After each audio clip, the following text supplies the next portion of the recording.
বাবুর ইয়ান 1 ঘন্টা তো না আগে তারা ফাতে 1.5 ঘন্টা এক ভাই ইয়ান লাস্ট মাথা না জি আম কাজ পর্যন্ত সীমানা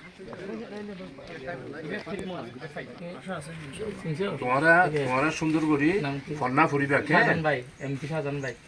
তোমাকে ঠিক আছে জামাত ইসলামের এমপি সকলে শাহজাহান ভাই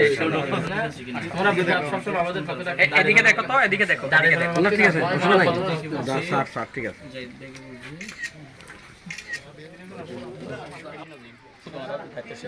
আসসালামু আলাইকুম আইন বাবাজি আই আসিলো আল্লাহ বর্ষা আমরা বড় বাড়ি তো বলে গিয়া বললে পারা আল্লাহ আল্লাহ ইয়া থানার গাড়ত তখন জানে জি থানার গাড়ত বাসা ভাড়া হদু 6000 জি ওমায় তো কেন দাম তাহলে তো শহর তাই বেরি হবো শহর মধ্যে তো 6000 টাকার বড় সুন্দর সুন্দর বাসা মানে দেখো থানার গাড়ত হনে বাসা আর গ্রাম সাইডে বাসা ভাড়া বেশি হ্যাঁ ও আচ্ছা আচ্ছা ঠিক আছে ইয়ান আল্লাহর হুকুম ও ওই আর মাহমুদুল ভাই আছে আর সাতকানিয়া ইউনিয়নের আহমেদ সাহেব তারপর আর এই ওয়ার্ডের আহমেদ সাহেব আছে বেগুন আসিয়া জমিরও আসিয়া আর এগা চেয়ারম্যানও আসছে তো এরা আপাতত আয় নিজের ব্যক্তিগত পরিবার হচ্ছে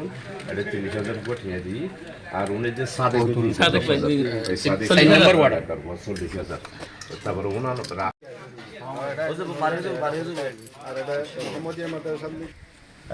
আরকান রোডে তারা মামু এবং ভাগিনা দুইজন ভাগিনা আর আব্দুর রশিদ মুনির তারা হুন্ডা অ্যাক্সিডেন্টে এন্তেকাল করেছেন একটা ট্রাকের চাপায় পড়ে তিনজনই অন দি স্পট এন্তেকাল করেছেন এটা আল্লাহ তাআলার হুকুম এই দুঃখজনক ঘটনার জন্য আমরা সবাই মিলে এলাকাবাসী সবাই আন্তরিকভাবে দুঃখ প্রকাশ করছি তাদের জন্য আল্লাহর কাছে দোয়া করছি আল্লাহ যেন তাদেরকে আলেমে বরজকের জিন্দেগিতে জান্নাতুল ফেরদাউসের সব নিয়ামত দেন আপনারা জানেন আমাদের দেশে আমরা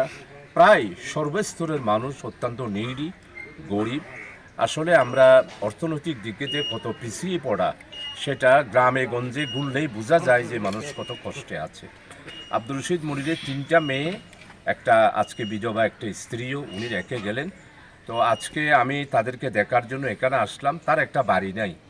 তো তার এই বিটাটা দেখলাম টোটাল বিটা মিলে 880 স্কোয়ার ফিট হবে তার মানে 1 ঘন্টার চেয়ে কিছুটা বেশি হবে আর কি 700 কত স্কোয়ার ফিটেতে 1 ঘন্টা তারপরে এখন প্রায় 1 ঘন্টার চেয়ে বেশি হবে তো তার বাড়িঘরটা নাই তো আমরা আমাদের বাংলাদেশ জামাত ইসলামী দক্ষিণ জেলা আমির সাহেব এসেছিলেন উনিও দেখেছেন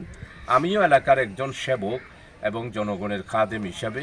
আমি নিজে এসেছি তো আমি ব্যক্তিগতভাবে আমাদের পরিবারের পক্ষ থেকে আমরা বিভিন্ন জায়গায় সাহায্য সহযোগিতা করার জন্য পারিবারিকভাবে একটা উদ্যোগ নিয়েছি তো ওরাও কিছু দিয়েছে আর আমার ভাই সাদেক ও কিছু দিয়েছে তো এগুলি দিয়ে তো ঘর হবে না কোনো রকমে তারা সংসারটা চালাতে পারবে ঘরটা করতে গেলে অনেক টাকার প্রয়োজন হবে আমরা যদি কোনো রকমে 2টা বেডরুম একটা বারিন্দা একটা কিচেন আর একটা ওয়াশরুম যদি আমরা করতে চাই তাহলে সেখানে আপনারা নিজেরাই বুঝতে পারছেন অনেক টাকার দরকার শুধু 5 ইঞ্চিয়া দেওয়াল দিয়ে করলো 10 ইঞ্চিয়া ফিলার দিয়ে জমায়ে করলো অনেক টাকার প্রয়োজন হবে তো আমি আজকে বিশেষ করে আমাদের মাহমুদুল হক ভাই উনি দীর্ঘদিন আমার সঙ্গী সাথী 2001 সাল থেকে আমাদের বাপতত্ত্ব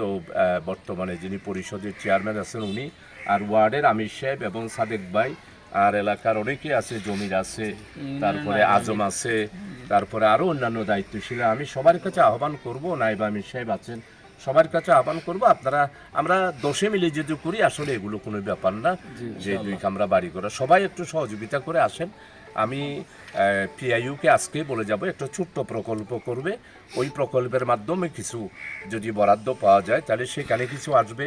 দক্ষিণ জেলা জামাতের পক্ষ থেকে কিছু দিলে তারপরে সাতকানিয়া জামাত থেকে কিছু দিলে আপনারা এখানে ধনবান ব্যক্তিবান যারা আছেন আপনারা বিশেষ করে জমির আছে সবাই মিলে আপনারা যদি অগ্রসর হন তাহলে আমরা একটা ঘর বেঁধে দিতে পারি ইনশাআল্লাহ আপনারা জানেন আজকে এই যে একটা ক্যান্সার রোগীর জানাজা পড়লাম তো আমি গতকালকে থেকে স্টাডি করলাম আজকে আমেরিকাতে ক্যান্সার বিশাল হাসপাতাল হয়েছে ইউরোপে হয়েছে নেদারল্যান্ডে হয়েছে হল্যান্ডে হয়েছে তো আমরা এত বড় 1000 বছরের একটা দেশ আমরা কিছুই করতে পারি নাই তো আমি এই এলাকার গণ্যমান্য ধনবান ব্যক্তি এবং যারা দানশীল আছেন তাদের সবার কাছে আহ্বান জানাবো। এর আগে তো আমি আমাদের দায়িত্বশীলদেরকেও বললাম, আপনারা সবাই অগ্রসর হয়ে আসেন, আমরা সবাই একসাথে করে কিছু কিছু দিলে গড়টা আমরা তৈরি করে দিতে পারবো। তিনটা মেয়ে তারা একটা ঘরের তলে আশ্রয় নিতে পারবে এবং বিধবা স্ত্রীও নিতে পারবে। এবং তিনটা মেয়েকে আমাদের এখানে অনেক মাদ্রাসা,